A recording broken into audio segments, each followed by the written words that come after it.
These are the last rites of the pharaoh Ramses the Great, the mightiest ruler of ancient Egypt.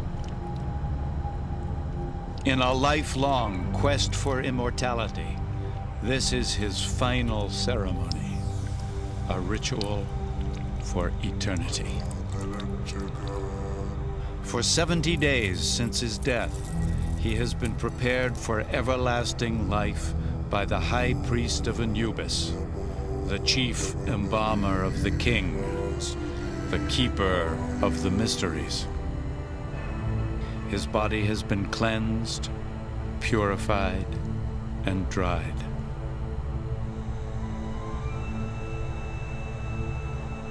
Sacred charms, sealed by honey and molten resin, will protect him on his journey into the next life.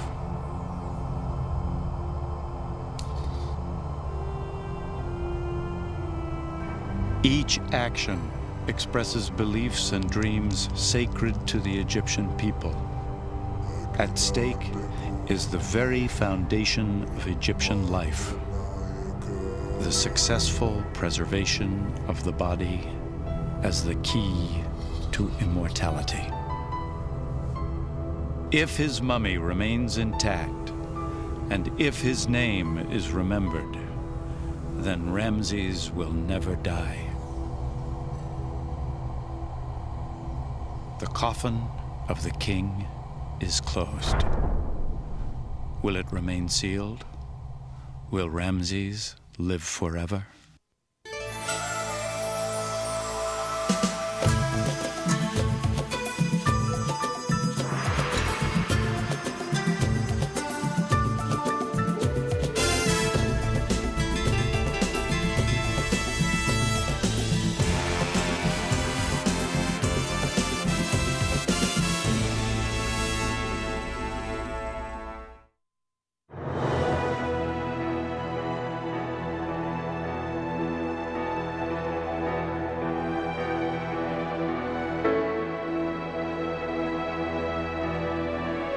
Ancient Egyptian civilization lasted more than 3,500 years. One of the most enduring cultures of all time. Yet its people wanted more. They wished to live forever.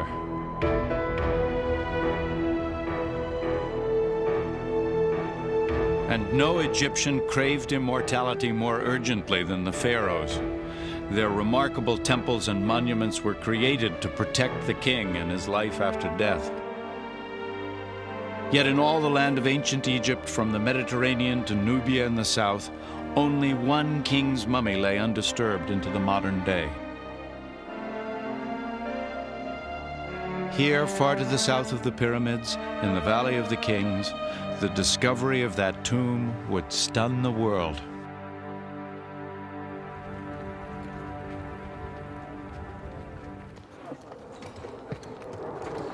The year is 1922. Archaeology has arrived in Egypt like an invading army. Hordes of Europeans comb the desert for the most coveted prize of all, an unopened royal tomb. Howard Carter, an experienced Egyptologist, has spent years looking for the tomb of one minor pharaoh. The little-known ruler's name was Tutankhamun, King Tut. He was down to nobody. This was the 10th year. The money was running out. He was a romantic. You have to be to remain in Egypt that long. Driven. He always knew that Tut was there. Carter's big break came in the first days of his 6th expedition. He discovered indications of a crypt that lay buried beneath a later pharaoh's tomb, an accident of fate that had kept it hidden from grave robbers for centuries.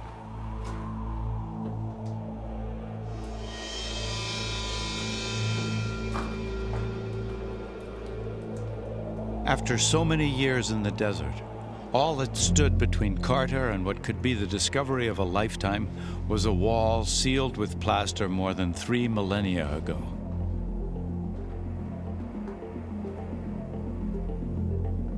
Carter had no intention of letting the finer points of the law slow him down. Without proper authority from the Egyptian officials, he began to chip away at the wall.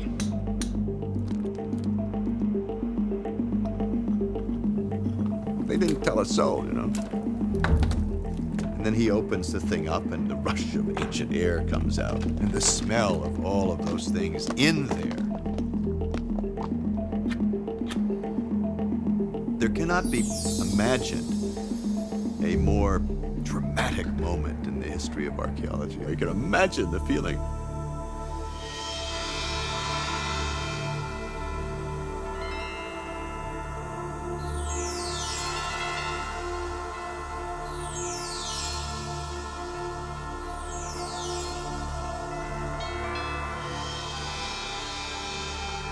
The first thing they saw were these huge ceremonial couches, the ones in the shape of the bull and the tiger, with the inlay of the blue glass still preserved. Nobody had ever seen the likes of that, even in reliefs or paintings in the tombs, nothing like that. When King Tut prepared for eternity, he brought with him all the comforts of home. Baskets and pots, toys and cooking utensils, food and weapons, even clay models of servants to wait on him in death as they had in life. Anything useful here in this life would surely be needed in the next.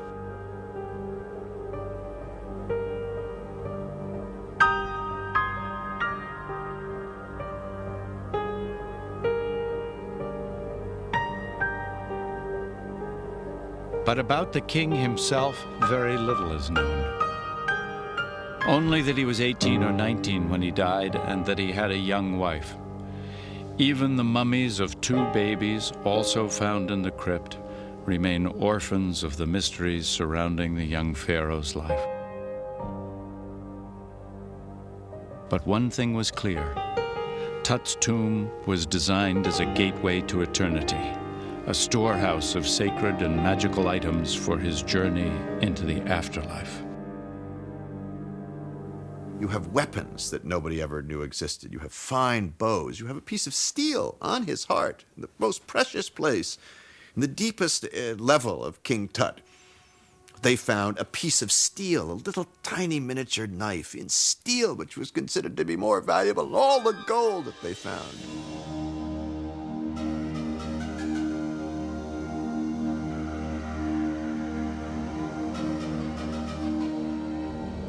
It was in the great nested shrine that the most magnificent treasures and King Tut's mummy were found.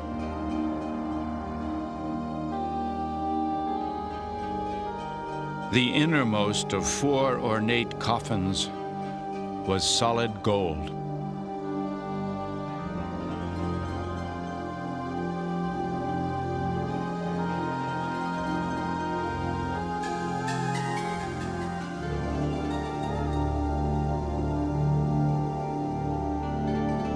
But it was not enough to assure Tut's place in eternity.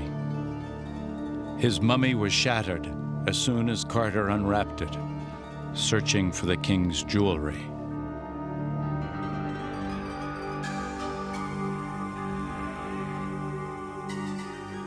Sadly, King Tut would be remembered not as a pharaoh, not even as a man, but as a treasure. It appealed to everybody's sense of finding the pot of gold at the end of the rainbow, and what would they find? They didn't know. And it became a wild press event, probably one of the first true pop media events of the 20th century. Dateline, Egypt. In the shadows of the silent Sphinx and the gigantic pyramids that stood as lonely sentinels over the vast stretch of burning sand, an English archaeological expedition headed by a man named Howard Carter sought to uncover the tomb of an ancient Egyptian pharaoh. It was one hell of a news story. I mean, this was top stuff. No treasure, before or since, compares with what Carter had found. Again, we get back to this sense that this was for human beings, and they had used it. The little tiny toys in this tomb have marks of Tut as a kid having bounced them around.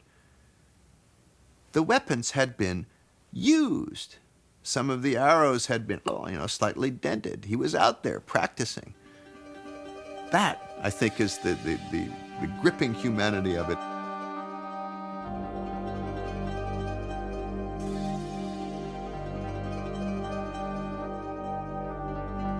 When you see the portraits, when you see in King Tut this lovely golden throne where the young king and his bride, same age, 13 or 14, having a good deal of fun. They obviously love each other. One is touching the other in the most affectionate way.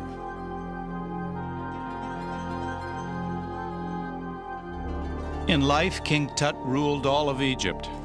In death, he aspired to an eternal life as lavish as the royal court he left behind.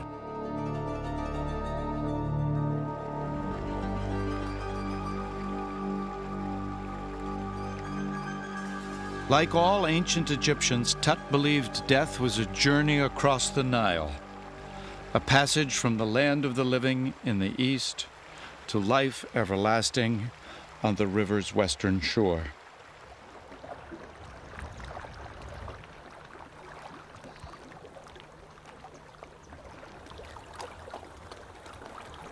The Nile.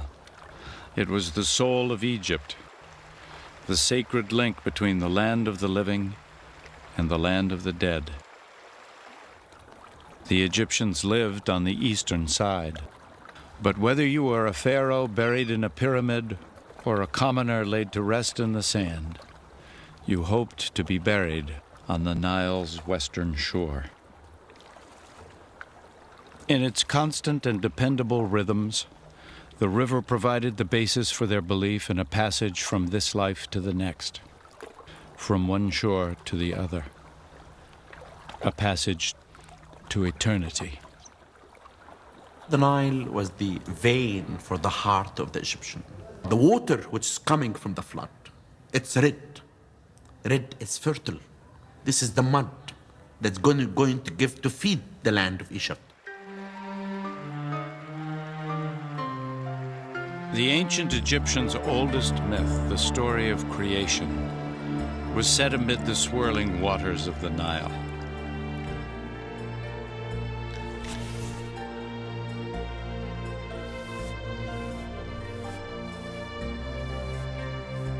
In the beginning, it is the great god Horus, the falcon god, that brings power to the pharaohs.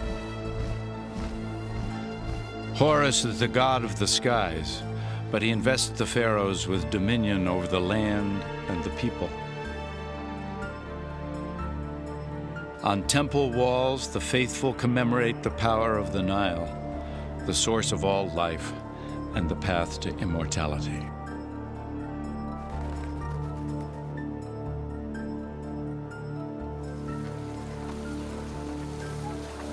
The Nile's water, the sacred bond uniting the pharaohs and their people from the moment of creation to the present day.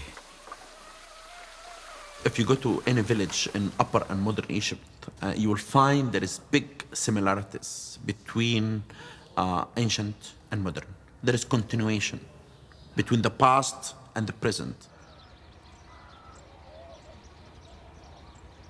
Tomb models, buried with mummies of wealthy landowners, depict details of a working Egyptian farm.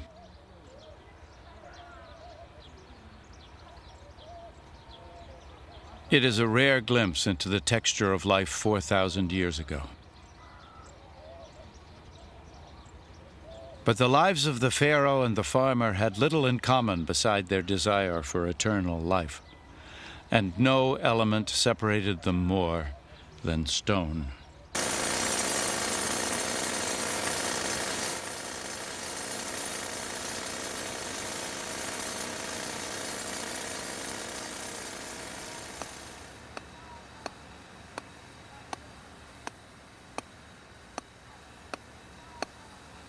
For stone was the embodiment of every pharaoh's power and his greatest weapon against time. The overriding mission of each new king was to secure the quarries that would provide raw material for monuments to his reign. This obelisk would have been the tallest in the ancient world, but a flaw in the granite caused it to crack before it was completed. How its massive 1,200 tons would have been moved and raised into place remains a mystery.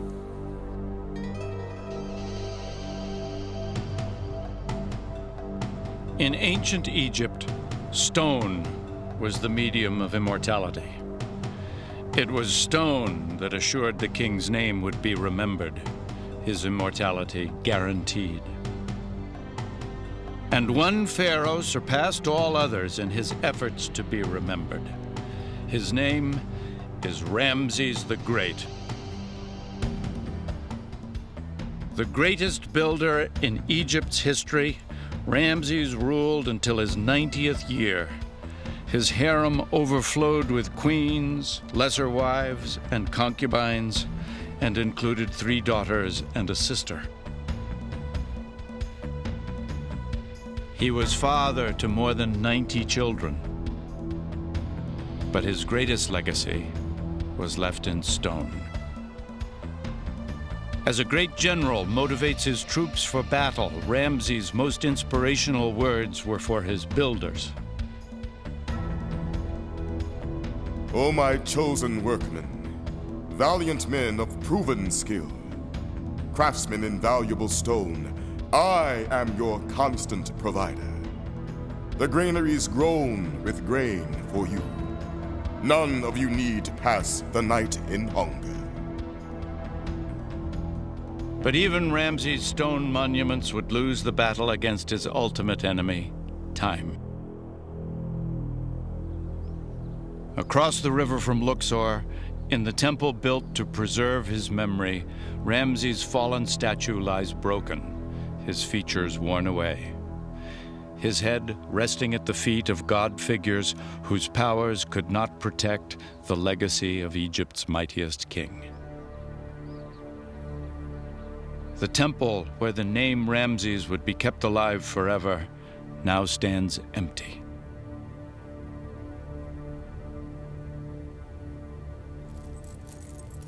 What became of Ramses' treasures? Where are his worldly goods?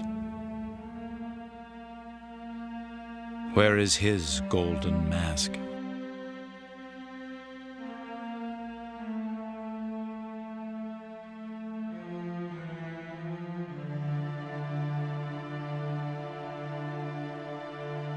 Only this survives.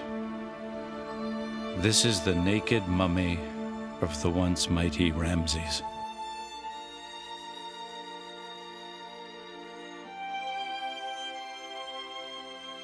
His body bears witness to a fate Egypt's mightiest ruler could never have foretold.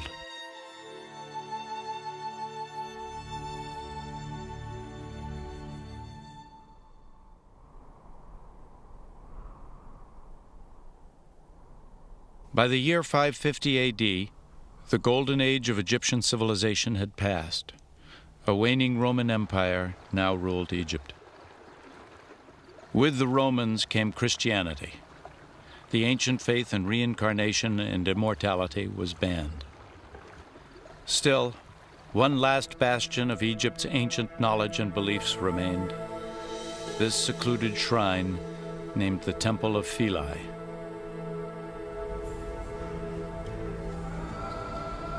Inside these walls, priests kept the ancient faith alive. They still prayed to the goddess Isis, mother of Horus, the falcon god, and still practiced the rituals that promised immortality. Only in the Temple of Philae were the mysteries of the ancient gods still respected and revered.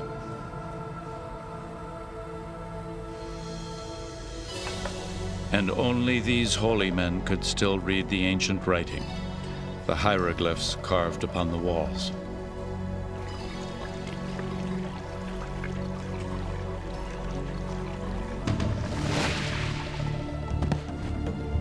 Finally, this last remaining outpost of Egyptian civilization came under attack.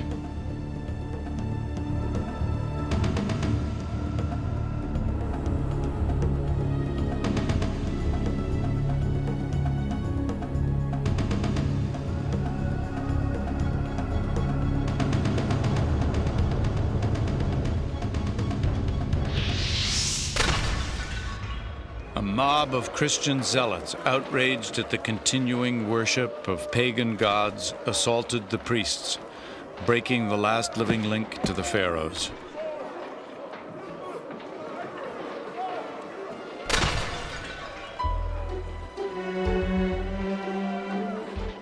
The priests were killed or scattered.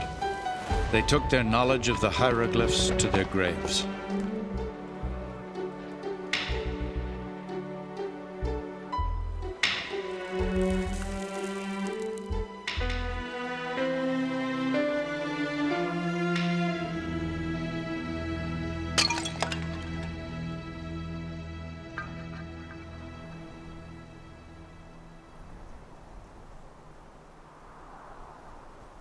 Egypt's dreams had been destroyed. The divine secrets of sleeping pharaohs, their sacred quest for immortality, all lost, perhaps forever, beneath the drifting sands.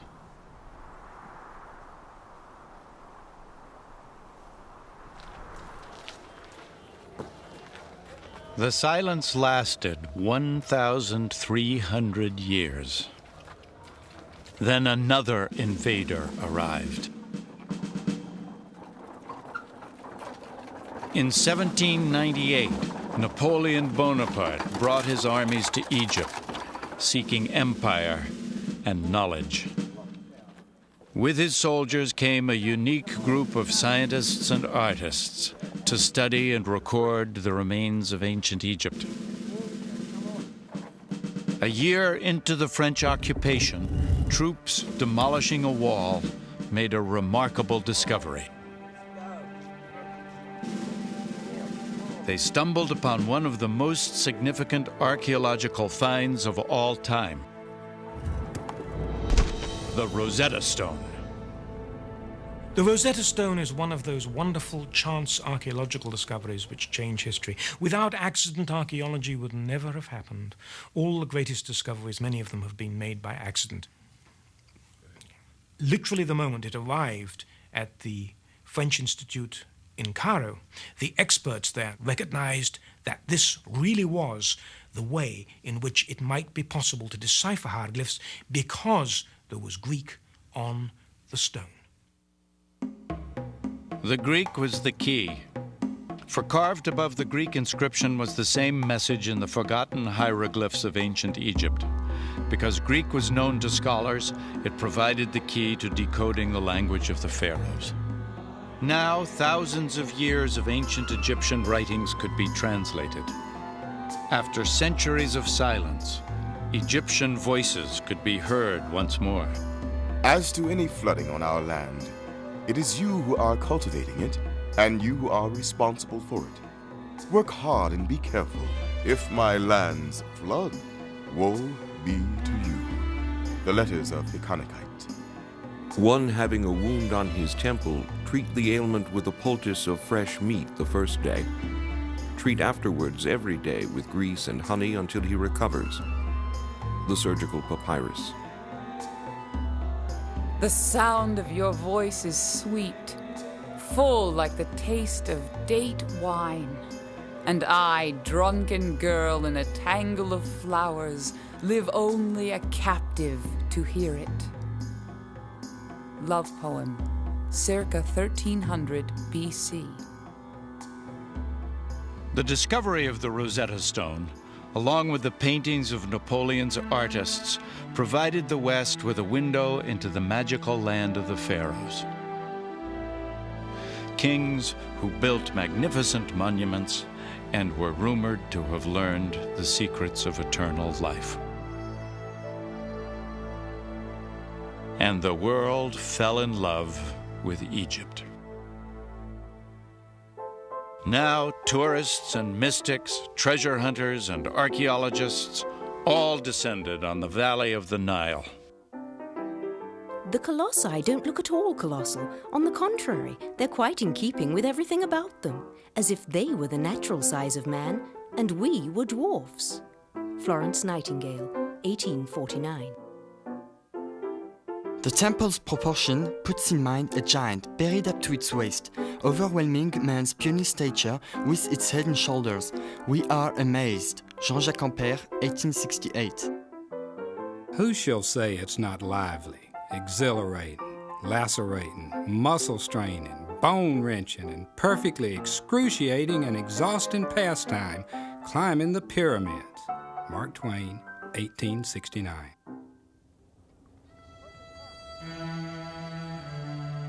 But of all Egypt's wonders, one captured the world's imagination like nothing else in human history.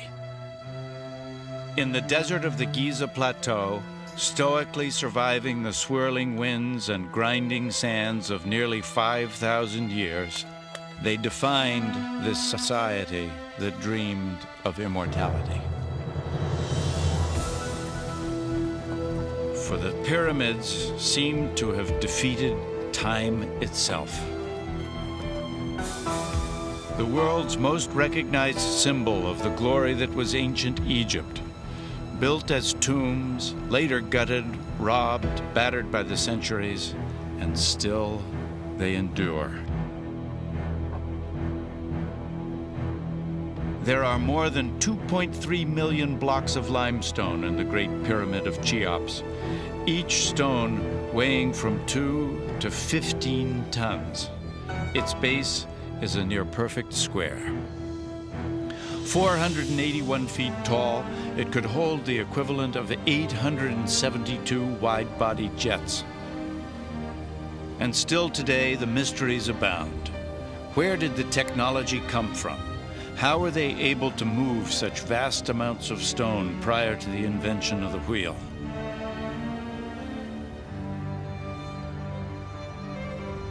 Perhaps most intriguing of all, who could have imagined all this possible? Eternal stone structures, the largest on Earth, when nothing, even a fraction of their size, had ever been built.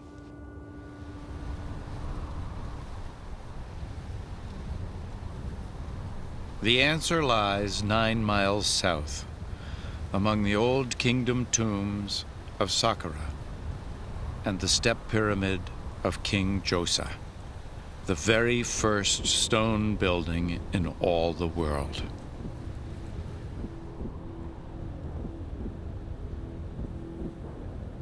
This was the laboratory that proved the Great Pyramids possible. Unlike anything the world had ever seen, it was so remarkable a feat of engineering, its architect, Imhotep, was proclaimed a god.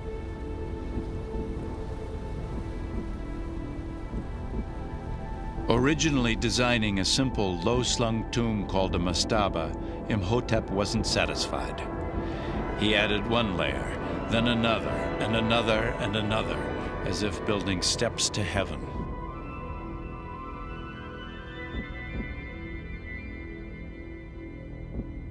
He also tunneled deep into the earth, creating a labyrinth of chambers, galleries, and corridors designed to keep the king's true burial site secret and protect the royal mummy from grave robbers.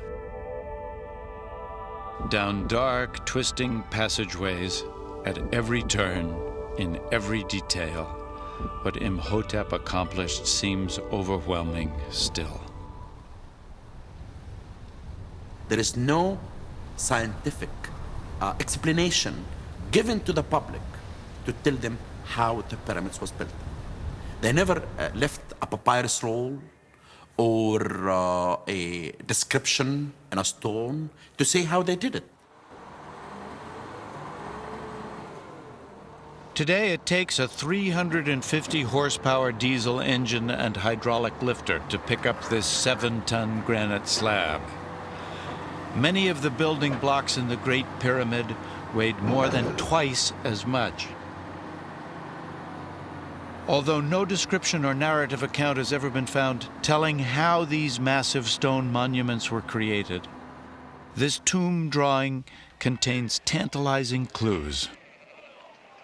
It shows the 160 workers needed to move a single statue. How many more must it have taken to build a pyramid? Many believe the stones were moved on enormous wood sleds along mud-slicked paths. Others think rolling logs were used, or even canals built from the Nile, and the stones floated in on barges. Ramps most likely raised the stones into place. But how they built on such a scale and with such uncanny precision is the greatest wonder of this great wonder of the world. The pyramids were built to house the pharaohs for eternity, but the stones would fail them. The tomb became a beacon, attracting as many robbers as it repelled, and Egypt became a land overrun by treasure seekers. There was no stopping the looting and plunder to come.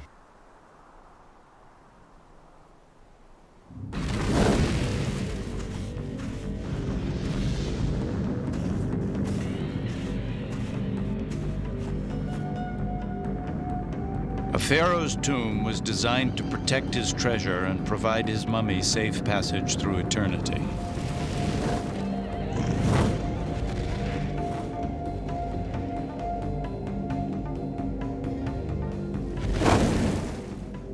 But the lure of royal treasure was irresistible.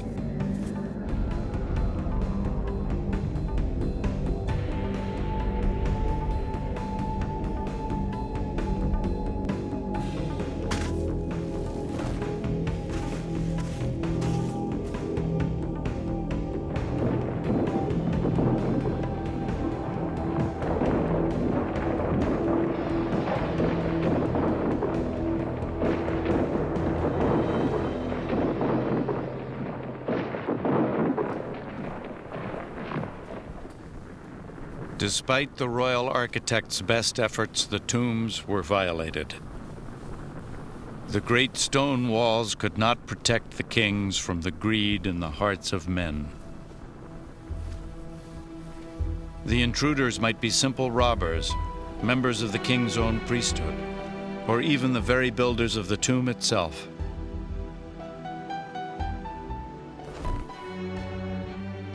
Actual trial transcripts found on an ancient papyrus reveal their greed. We broke through and found the pharaoh lying at the rear of the tomb. We took all his possessions of gold, silver, and bronze and divided them between us. Amun-Panafer of Karnak, temple stonemason. And the plunder continued down through the centuries. In the unbridled looting of the 1800s, nothing was sacred. A giant head of Ramses was dragged from the desert and brought to the British Museum. I found it near the remains of its body and chair, apparently smiling at me at the thought of being taken to England. Gianni Belzoni, 1880. Even a man of science, the French archaeologist Auguste Mariette, left a trail of destruction in his wake. A brilliant scholar, Mariette discovered the long-lost tomb of a cult that worshipped sacred animals 3,000 years ago.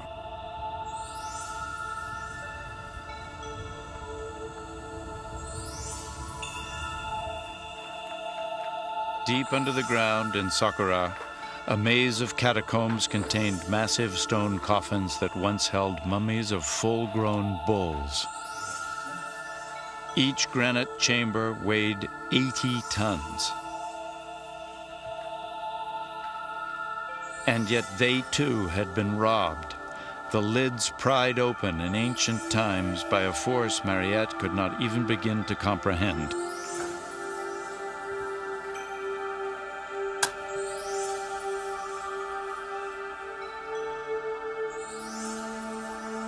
Only one sarcophagus remained unopened, but Mariette and his men came well armed.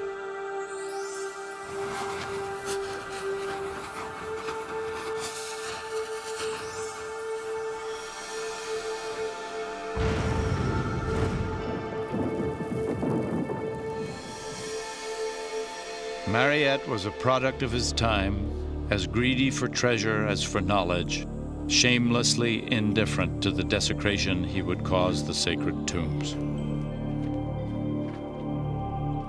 In the raw pillaging days, it was just, hey, let's get the biggest kind of stuff we can, and they blasted it with dynamite to get it out, and they dropped it in the Nile by mistake when the winches didn't work, and all sorts of chaos. They would take dynamite, they'd set it at the edge of the pyramid, wham, just let it go to see, is there a hole in there, is there next to a burial chamber, and so on. Despite the best efforts of Egyptian authorities, illicit excavations continued.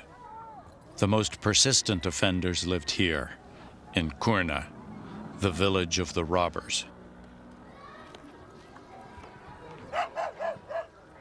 For generations, unscrupulous dealers came from all over the world to Kurna to purchase pieces of Egypt's past. A booming black market flourished in these narrow streets. In Kurna, trade in ancient treasure became a way of life. As a young man, Hussein Aboud al-Rasul often dug for illicit artifacts. Kurna is built above a lot of artifacts and antiquities. No one really knows how much is buried underneath here. There are hundreds of tombs which are as yet unopened and undiscovered. But all the villagers, no exception, know the value of what they are living above. And whenever anyone can sell something, they do.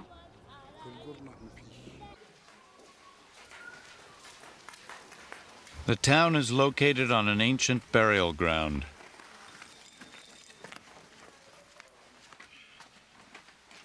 Rumors spread of looters' tunnels, but more likely these were the long-since robbed graves of minor nobles and even commoners.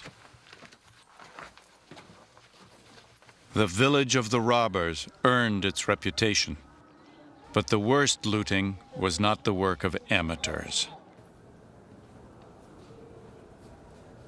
This is plunder with a pedigree, plunder in the name of art and science, plunder to fill national museums all over the world. Museum curators are trained to acquire. They do three things. They acquire, they exhibit, and they publish. And the sexiest thing is to acquire. And the resentment of people living in the countries that were being pillaged finally got to the point where it had to be taken seriously by the industrial powers, who were the collectors. We don't want any more of this theft.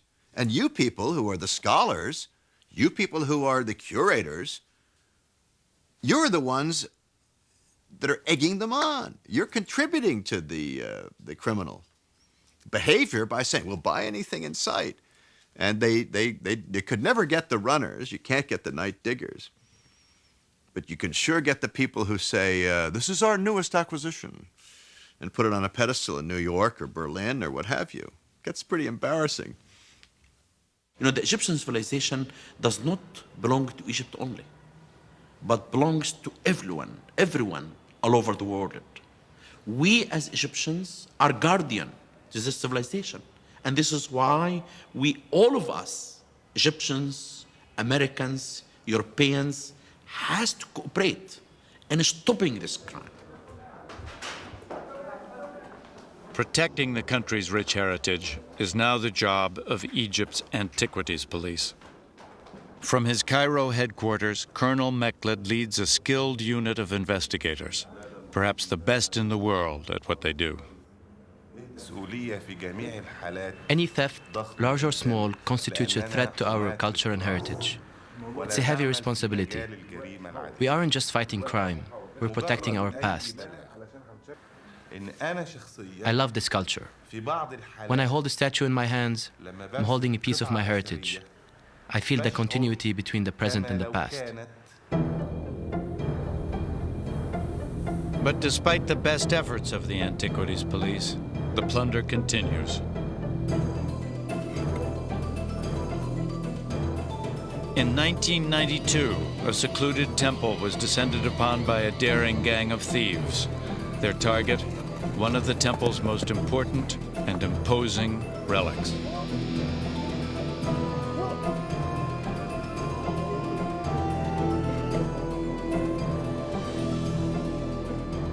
we got a report on the theft of the head of a huge statue from an area about 100 miles west of Aswan, almost in the middle of the desert and very difficult to reach.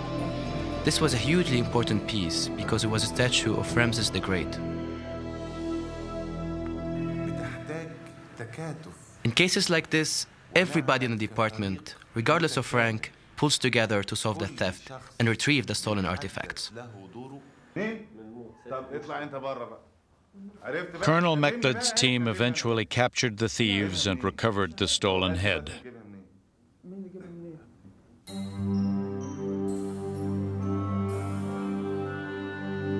But the damage had been done.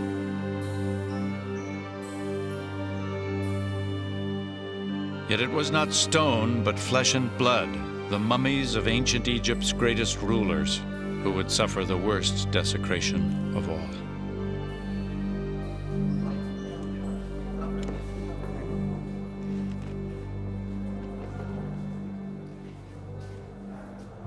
The pharaohs have not been left in peace. The fate of this mummy is not uncommon, only its ancestry is. This is the mummy of Tutankhamun, King Tut.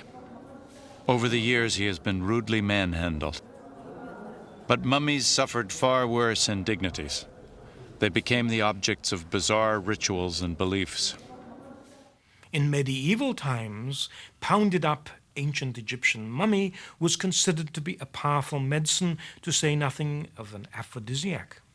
Pounded mummy was worn by the King of France in a leather pouch on his belt.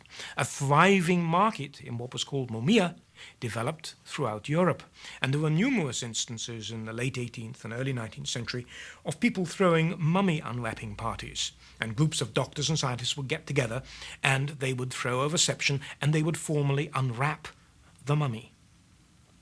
And the collection of mummies from there became big business. For over 1,000 years, human beings have been treated as display pieces, historical oddities, props for cheap magicians. But another chance discovery, more than a century ago, would forever change the way mummies were treated. Ironically, the astonishing find was made above the town of Kurna, the village of the robbers. Here, in a cave, lay the coffins of 32 kings and queens, including the mummy of Ramses the Great. 3,000 years ago, their royal priests carefully identified each ruler and hid their remains in this secret burial chamber.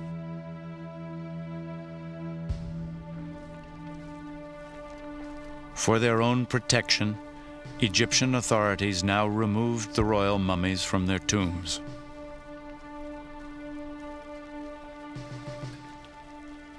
And this collection of ancient rulers formed a funeral procession unique in human history.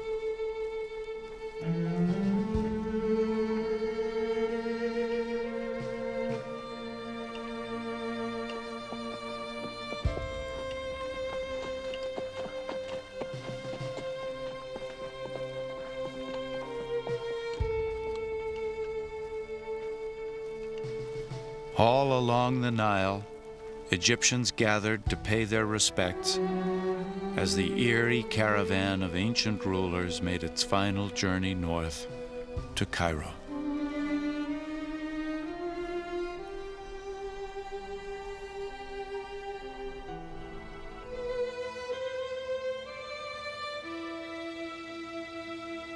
Today, a century later, Ramses and all the royal mummies lie in an upper gallery of the Cairo Museum.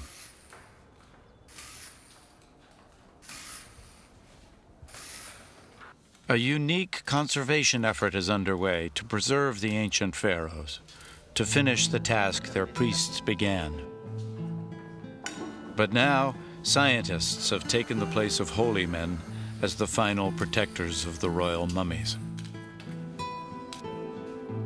Dr. Nasri Iskander is moving a once mighty king to an unfamiliar resting place.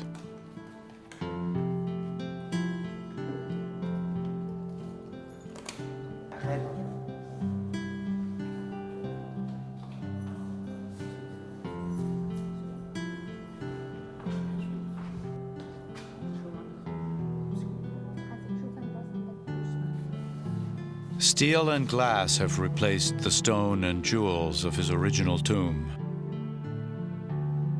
The casing will be filled with an inert gas to reduce further damage to the mummies.